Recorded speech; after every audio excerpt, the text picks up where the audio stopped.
கர்த்தருக்கு ஸ்தோத்திரம். இந்த நாள் தேன் துளி நிகழ்ச்சியிலே உங்களை நான் மீண்டும் சந்திப்பதில் அதிக மகிழ்ச்சி அடைகிறேன். இந்த நாளில் கூட ஆண்டவர் உடைய செயல்பாடுகளிலே ஒன்றாகிய மிக உன்னதமான குணமாகிய அவருடைய ஊழியம் செய்ய வந்ததான காரியத்தை குறித்து நம்ம பார்த்து கொண்டு வருகிறோம். இந்த நாளில் கூட அவருடைய உன்னத ஊழியங்களிலே மிக சிறந்ததான ஒரு காரியம், சிலுவையிலே தன்னை தாழ்த்தினார். சிலுவை என்பது ஒரு ஈன மரணம். அந்த சிலுவை மரணத்தை யாருமே விரும்ப மாட்டார்கள். இந்த நேரத்தில் பார்க்கின்ற வேளையில் ரோமருடைய கையில் அவர் சிக்கி சிலுவையிலே ஆணி அடித்து தொங்கவிடப்பட்டார். இதை அவர் ஏற்றுக்கொண்டார். இதை ஒரு ஊழியமாக அவர் எடுத்துக்கொண்டார். இந்த உலகத்தில் அவர் வந்த பொழுது அவர் செய்ததான காரியம் அநேகருக்கு உதவி செய்வதற்காக, ஊழியம் செய்வதற்காக தான் வந்தார். அவர் தன்னை ஒரு பெரிய ராஜாவாக பிரகடனப்படுத்தவில்லை. அவர் யூதரின் ராஜா தான். ஆனாலும் கூட அவர் ஒரு தாழ்மையின் சின்னமாக ஒரு வேலைக்காரனைப் போல காணப்பட்டார்.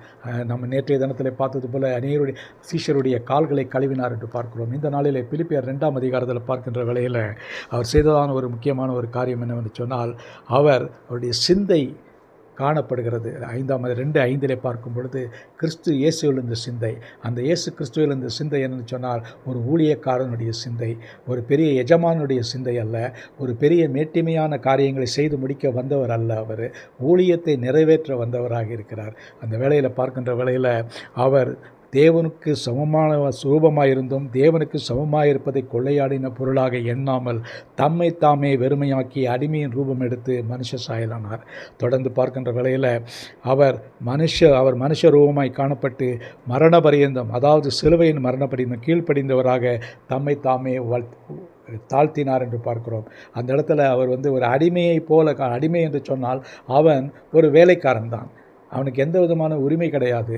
எதற்கும் அவன் எதிர்த்து பேச முடியாது. அப்படிப்பட்டதான அடிமையின் ரூபத்தை எடுத்து இயேசு மனுஷ சாயலானார் என்று பார்க்கிறோம். இதையெல்லாம் தேவன் பார்த்து அவர் தாழ்த்தின தாழ்மைக்கும் அவர் செய்த ஊழிய மனப்பான்மையையும் பார்த்து இயேசு அவரை உயர்த்தினார், அவரை எழுப்பினார் என்று பார்க்கிறோம். எல்லாவற்றுக்கும் மேலாக அந்த வசனத்தில் பார்க்கும் பொழுது, ஆதலால் தேவன் எல்லாவற்றுக்கும் மேலாக அவரை உயர்த்தி இயேசுவின் நாமத்திலே, இந்த இயேசுவின் நாமத்திலே வானோர் பூதலத்தோர் பூமியில் கீழானவருடைய முழங்கால் யாவும் முடங்கும்படியாகும், நான் பிதாவாகிய தேவனே என்று நாவுகள் அறிக்கையிடும் என்கிற ஒரு பெரிய ஸ்லாக்கியத்தை கொடுத்தார்.